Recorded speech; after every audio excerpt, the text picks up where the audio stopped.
들 한번 좀 볼까요? 예, 어제 코스피, 코스닥 모두 2% 중반 전후로 아주 급등을 했습니다. 예, 4,000피 재탈환 성금제 다 왔죠, 진짜? 오르긴 올랐는데 그동안에 우리나라 시장에서 최근의 흐름 보면 지수는 올라도 시초가에서 빠져서 끝나는 흐름이 굉장히 좀 많았었거든요. 그러니까 음봉을 만들고 끝난다는 얘기잖아요. 그렇죠. 예, 시장 자체가. 근데 어제 같은 경우는 그냥 원웨이로 거의 올랐기 때문에 근데 왜 기관들이 많이 샀고요. 굉장히 많이 샀고 외국인도 외국인들도 어제 5천억 한 넘게 5천억 샀어요. 넘게 샀는데 예, 예. 개인들이 뭐 1조 원 넘게 순매도가 좀 나오긴 8천억 했는데 넘게 순매도 있고. 최근에 개인들 매매 보면 이게 단기 매매라는 그 전제 조건을 깔고 보면 매매를 굉장히 잘하는 것 같습니다.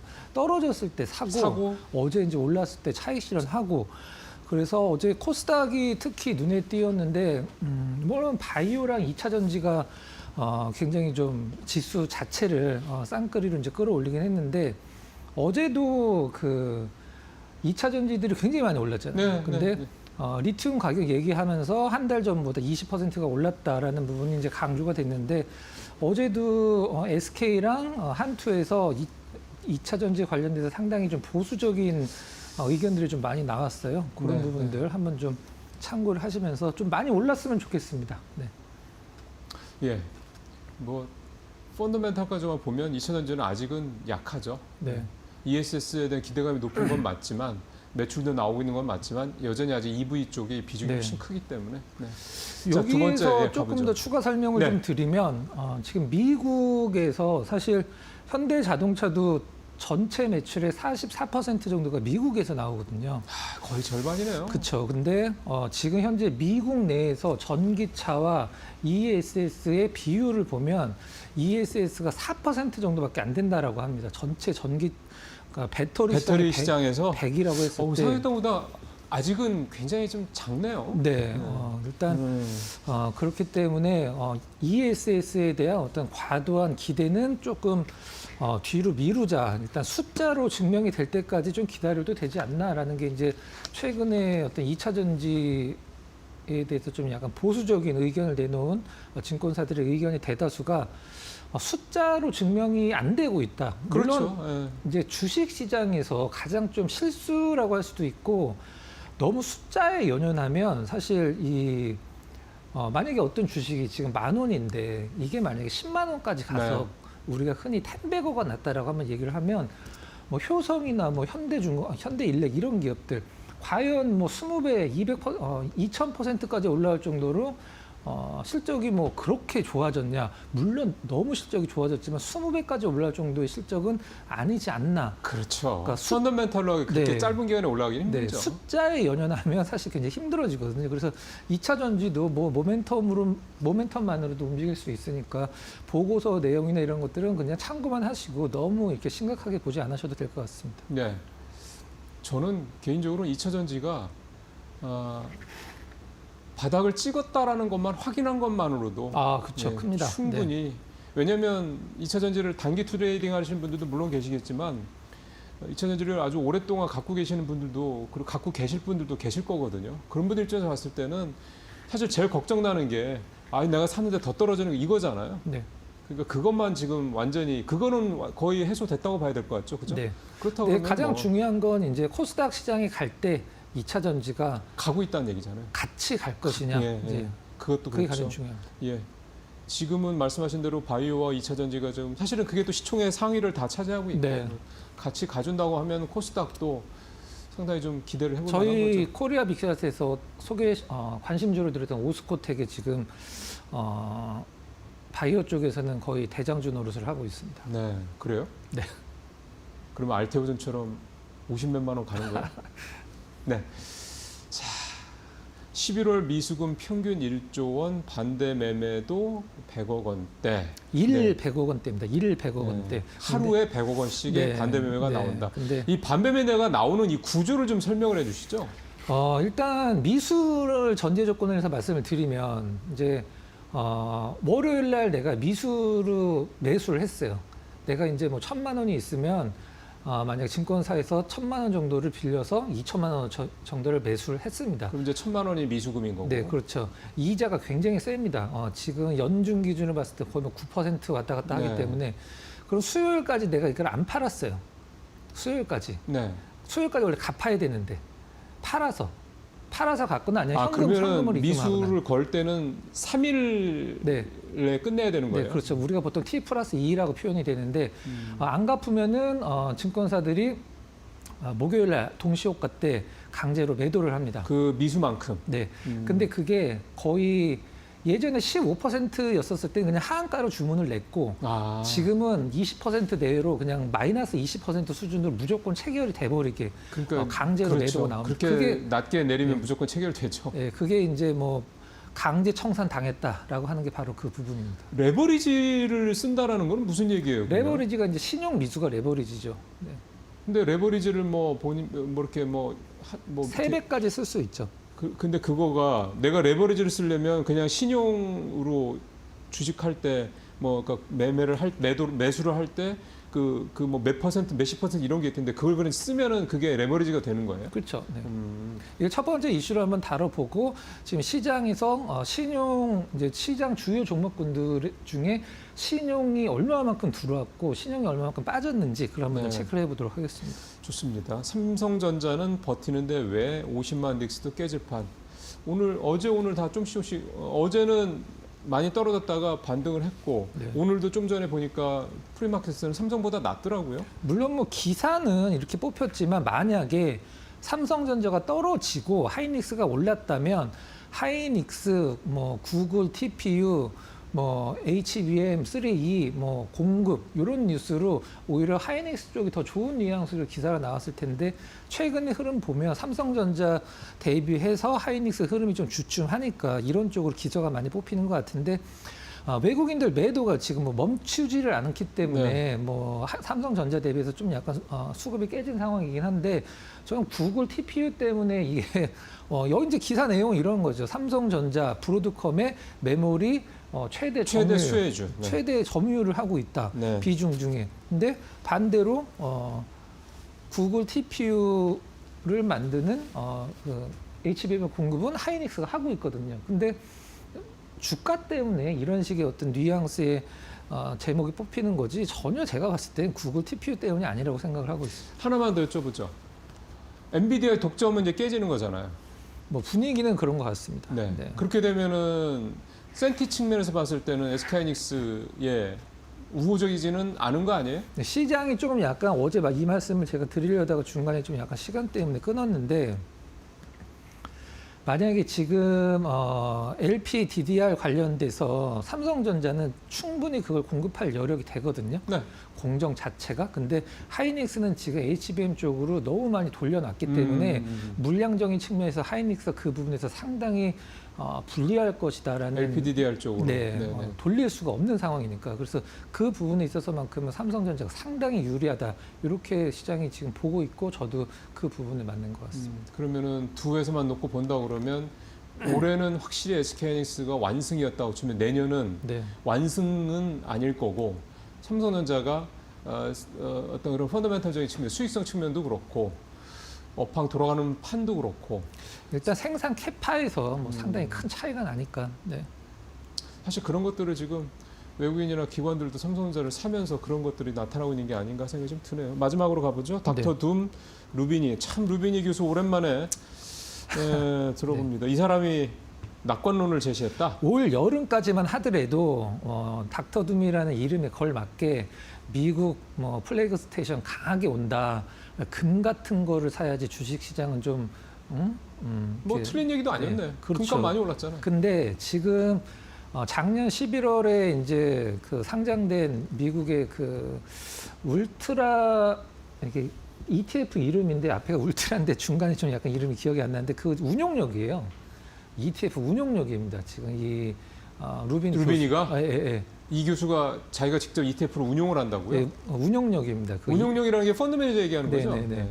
이제 명예교수니까 예, 뉴욕대 명예교수죠. 근데 뭐 어떤 ETF를 운용하는 입장에서 시장을 뭐 나쁘다라고 얘기하는 건 뭐 거의 불가능에 가깝고. 그러면 이제 닥터 둠 아니구만. 네. 네. 올 여름까지만 하더라도 굉장히 안 좋게 얘기를 했던 분입니다. 근데 근데 그러니까 펀드 매니저를 하면서부터 아유 네. 시황이 바뀐 거예요? 그러면서 뭐 미국 경제가 꺼질 수는 있어도 뭐 미국의 이제 AI나 빅테크들이 그것을 상쇄할 만큼 더 성장할 것이다. 뭐 이런 내용입니다. 예. 살짝 이제 뭐 우리가 보통 얘기하는 좀 약간 양다리를 걸치는 우리가 또 이런 식으로 에이. 얘기하잖아요. 좋습니다. 다만 뭐 이런 식으로 좀 한 발 빼는 그런 느낌입니다. 사람이 변했네. 네. 네. 자, 오늘 준비한 첫 번째 이슈로 가보죠. 자, 이 그림이 상당히 좀 어떻게 받아들이실지는 모르겠는데 이 그림을 제가 왜 준비했냐면 네. 워렌 버핏이 입버릇처럼 얘기를 하는 게 있어요. 내 친구 찰리 멍거. 먼 거 얘기하는 거죠. 찰리가 똑똑한 남자들이 망할 때는 딱 3개밖에 없다라고 얘기를 했어요. 첫 번째.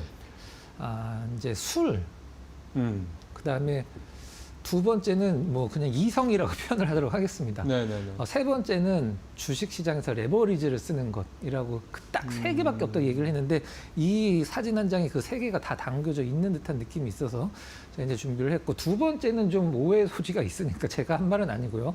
워렌 버핏이 찰리 멍거를 빌려서 항상 얘기를 했습니다. 네. 이 레버리지를 쓴다라는 것은 저는 신용 같은 경우는 사실 뭐 두 번째 얘기라고 하고 미수를 쓴다라는 건 정말 99.9%가 아니라 100% 확률로 돈을 잃는다라고 생각을 하고 있습니다. 그러니까 그 3일짜리. 네, 왜 그러냐면 네.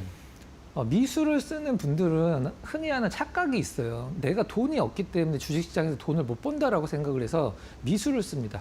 그러니까 뭐 1,000만 원이 있는데 3,000만 원을 쓰는 거죠, 실질적으로는. 근데 앞에 한 번, 두 번은 이제 카지노랑 똑같죠. 앞에 한 번, 두 번은 내가 1,000만 원인데 3,000만 원으로 주식을 매수를 해서 증권사 돈을 빌려서 수익을 냈어요. 그럼 그 다음에 미수를 안 쓸까요?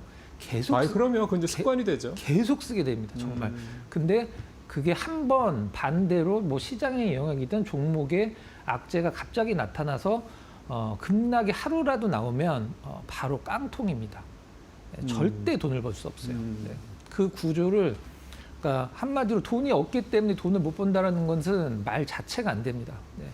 그러니까 미수 같은 경우는 증권사 좋은 일만 시키는 거거든요. 그렇죠. 실질적으로 그렇죠. 한번 좀 보도록 하겠습니다. 금리도 높고. 네. 예. 11월 평균 미수 금액이 신용이 아닙니다. 미수 금액이 1조 원을 돌파를 했습니다. 정말 엄청난 금액인데 일단 증시 하락 시 대규모 반대 매매 출입 가능성이 높다. 이게 반대 매매가 벌써 많이 나왔죠. 네, 많이 나오고 하루에 있어요. 평균 100억이 나오고 있는 거니까 실질적으로. 미수 금액이 이제 11월 이제 1조 120억, 10월 달 대비해서 4%, 10월 달에도 미수를 많이 했는데 더 올라가고 있다는 점. 이제 얼마 전에 역대 최대치도 두 번째로 왔었죠. 역사적인 최대치는 24년도 8월이 이제 1조 1,972억 거의 원이었는데 근접하네요. 네. 거의 왔었습니다. 일단 미수금 24년 8월 이때가 그 AI 한참 셀 때죠. 엔비디아 막 날아갈 때 네, 그때입니다. 네.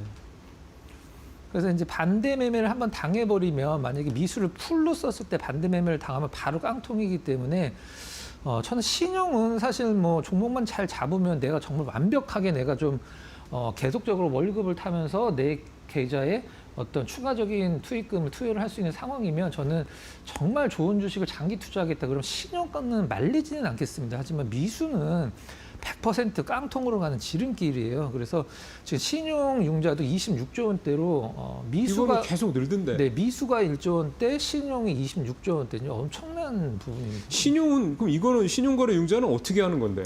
신용은 증권사에 신청을 하는 거죠. 이건 이제 기간이 있으니까 뭐 6개월, 9개월, 뭐 1년 이런 식으로 기간이 있기 때문에 그럼 우리가 이제 주식을 할 때 거기서 뭐 이렇게 3일짜리 쓰는 건 미수고 그러니까 그거는 정말 조심해야 된다는 거고 이자만 계속 내면 됩니다. 근데 신용거래융자는 내가 증권사에서 돈을 빌리는 거니까 신청을 해서 그거는 이자만 낼 수 있는 능력이 있고 아까 말씀하신 대로 월 급여나 이런 게 있으면 되는 거니까 또 내 주식을 담보로 대출을 받아갖고 그걸 또 더 사는 것도 있습니다. 그렇죠. 주식 내가 갖고 있는 담보대출. 주식이 있으니까 주담보대출 그러네요. 그것도 대부분 다 증권사에서 그러니까 증권사 돈 버는 이게 여러 가지군요. 네. 지금 온라인으로 삼성증권 같은 경우는 지금 하는지 모르겠습니다만 한참 몇 년 동안 온라인 수수료 무료로 계속 했었거든요. 신용융자를? 네. 아니 그냥 거래할 때 수수료를 수수료 무료거든요. 네네네. 이제 그런 것들이 대부분 다 증권사들은 이 신용, 미수 이런 거에서 나오는 은행보다 한 3배 정도 비싼 이자율이기 그렇죠. 때문에 그런 걸로 이제 돈을 버는 거죠. 예. 자, 다음 장 가보죠. 그럼 종목군들마다 미수는 이제 우리가 시장에서 체크를 할 수가 없으니까 신용이 얼마나 늘고 주는지 그게 주가에 어떤 상관관계가 있는지 한번 SK 하이닉스를 보도록 하겠습니다. SK 하이닉스 지금 신용 잔고가 역대 최고치예요. 그러니까 SK 하이닉스를 돈을 증권사에서 빌려서 매수한 게. 네. 신용은 좀 약간 단기가 아니라 중장기로 보는 분들도 많이 있습니다. 근데 요 네모칸 친 부분서부터 역사적인 최고치로 늘어났는데 요 네모칸 친 부분의 흐름을 보면 약세죠. 네. 예, 약세 때 바로 요 부분서부터 네모칸을 쳐놓은 그러네. 거거든요. SK 하이닉스가 신용장고. 고점 찍고 떨어질 때 한 2주 동안 정말 신용잔고가 엄청나게 올랐습니다. 그럼 저 얘기는 증권사에서 돈 빌려서 네. 하이닉스를 저가 매수하는 사람들이 저렇게 많았다 이 얘기네.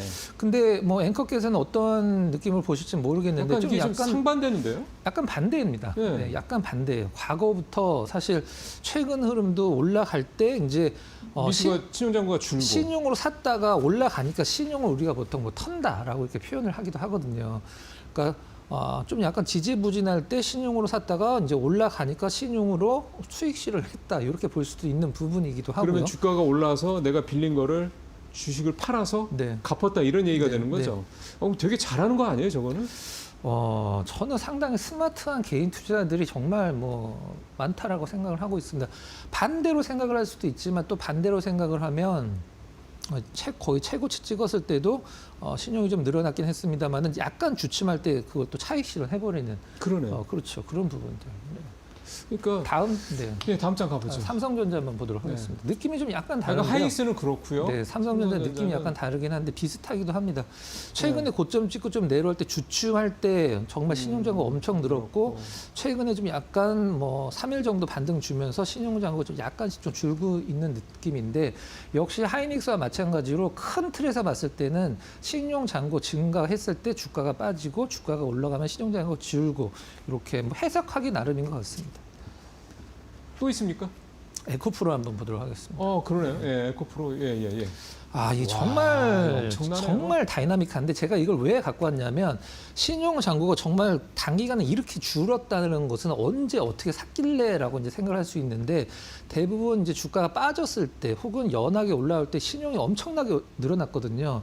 그러고 나서 최근에 ESS 때문에 에코프로가 엄청 급등했을 때 다 팔아가지고 다 팔았습니다. 그래서 신용 청산을 하고 네, 그리고 융자를 청산하고 최근에 고점 찍고 좀 약간 내려올 내려오니까 때 또 또 사고 엄청나게 또 올라- 신용융자를 또 하고 네, 어제 이제 조금 나왔습니다. 어제 급등했을 때. 네. 되게 스마트한 거 아니에요?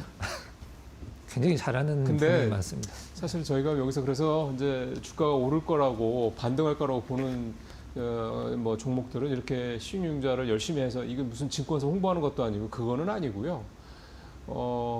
이건 자기 확신이 분명히 필요할 겁니다. 우리가 스마트하다고 하는 분들이 과연 얼마나 되겠습니까? 1,800만 개인 투자 뭐 중에서. 네. 그러니까 저거를 무작정 따라가라는 거 그런 의미는 아닌 거고. 그러니까 미수 신용의 가장 큰 그거를 원인은 저도 좀 그 말씀 드리고 싶었던 거예요. 그거는 하여간 절대로 하지 말라는 거. 1,000만 원으로 내 돈 1,000만 원으로 100만 원을 벌었는데 내가 이거 신용을 써서 3,000만 원어치 샀으면 300만 원 벌었을 수 있겠네. 있지만 그게 이제 기본적인 어떤 바탕입니다. 뭐 신용융자를 하는 분들도 뭐 주가가 떨어지고 내가 손해 볼 거라고 생각하면 이거 돈 빌리겠습니까? 올라갈 거라고 생각하는 그러니까 결국 마음은 그런 거니까 시장에 뭔가 확실할 때 이럴 때 내 확신이 또 확실할 때 이러지 않으면 어쨌든 남의 돈으로 하는 거는 쫄릴 수밖에 없잖아요. 네. 자 오늘 그럼 다 됐죠? 네. 자 오늘 또 관심 좀 보도록 하겠습니다. 예. 네. 그거는 제가 해야 될 네. 일인데. 자 가죠. 한온 시스템이라는 데 일단 뭐 하는 데입니까? 자동차 공조기 따뜻한 바람 나오고 찬바람 나오고 에어컨, 냉난방. 네. 근데 전기차 관련해서도 보면 이제 우리가 보통 내연기관차는 엔진의 이제 냉각수 온도가 올라가면 뜨거운 바람이 나오잖아요. 근데 전기차는 그런 게 없으니까 실질적으로 이제 공조기가 더 냉난방 공조기가 더 중요한데. 그러네요. 네. 한국 타이어한테 피인수되고 나서 정말 한국 타이어의 주가를 못 올라가게 잡았던 가장 아픈 손가락이죠. 근데 그래서 그때 뭐라고 그러죠 그거 돈 많이 들고 잘못된 승자의 저주. 승자의 저주 뭐 그 네, 얘기 네. 나왔었어요. 네, 뭐 전기차 시장 좀 다운되면서 이제 모멘텀이 없어지면서 실적도 좀 다운이 야. 됐는데 이번에 이제 한국행 컴퍼니 그룹 이제 한국 타이어라고 보시면 됩니다. 굉장히 오랜만에 단기 순이익 흑자를 냈어요. 그러네요. 6개 분기 1년 반 만에. 네, 그리고 가장 중요한 게 빚이 한마디로 부채가 굉장히 많기 때문에 그걸 막 갚아야 되는데 작년에도 유상증자를 한 번 했고 이제 얼마 전에도 이제 주주배정 유상증자해서 한국 타이어가 거의 한 반 정도 지분을 갖고 있기 때문에 한국 타이어도 절반 정도를 이제 투입을 하는 걸로 네, 네. 예상이 되는데 원래는 9천억을 예상을 했는데 주가가 좀 올라오면서 일단 뭐 조금 약간 그 유상증자 규모가 좀 늘었어요. 그래서 실적은 턴어라운드 했고 이제 유상증자로 이제 유상증자 발표된 지가 꽤 됐기 때문에 유상증자 때문에 떨어질 일은 없고 이제 주주 배정이죠. 그리고 어떤 기본적인 펀더멘탈은 나쁘진 않은 기업인데 부채를 유상증자로 상당 부분 갚기로 했기 때문에 좀 재무도 개선이 될 것이다. 뭐 차트도 그러게요. 괜찮기 때문에 한번 좀 준비를 해왔습니다. 그렇죠. 이게 이제 이른바 턴어라운드 하는 거라는 거 네. 아닙니까? 수급 되게 좋네요. 네, 외국인 기관은 굉장히 꾸준하게 좀 들어오고 있는 상황이고요. 최근에 한국 타이어 주가도 좀 괜찮았고, 만약에 이 한올 시스템이 굉장히 안정적으로 수익이 바뀐다라고 하면 오히려 한국 타이어가 더 뭐 수혜를 볼 수도 있긴 합니다만은 차트도 바닥 잡고 일단은 역배열에서 정배열로 가려고 하는 초기 구간이기 때문에 글쎄요. 한번 네. 좀 유심히 보시는 것도 뭐 나쁜 전략이 아니지 않을까 이렇게 생각을 하고 있습니다. 그 되게 좋은 회사였죠. 근데 네. 이런저런 문제 때문에 피인수도 됐고 그래서 모회사까지 잡아먹는 게 아니냐 이런 우려도 많았던 회사이긴 한데 흑자 내고 그다음에 부채 상당 부분 털어내고 그러면 되게 몸이 가벼워진 거잖아요. 이제 더 이상 나올 악재는 딱히 없지 않을까. 그리고 네, 말씀하신 대로 전기차라는 게 히터가 없으니까 네. 이 냉난방 공조가 더 중요하다는 네네. 그건 굉장히 중요한 모멘텀이고 물론 이게 이제 EV 쪽이라는 게 조금 아쉽기는 한데 결국 EV EV는 쪽 때문에 전기차 시장이 좀 다운되면서 같이 좀 실적이 그런 거죠. 내려왔고 네. 우리나라에서 생산되는 대부분의 자동차들은 다 한원 시스템 공조기가 달려 있습니다. 그러니까요. 네. 그 버스 위에 보면 네. 그런 거 보시면 됩니다. 자 오늘 여기서 이사님이랑 마무리하도록 하겠습니다. 수고하셨습니다.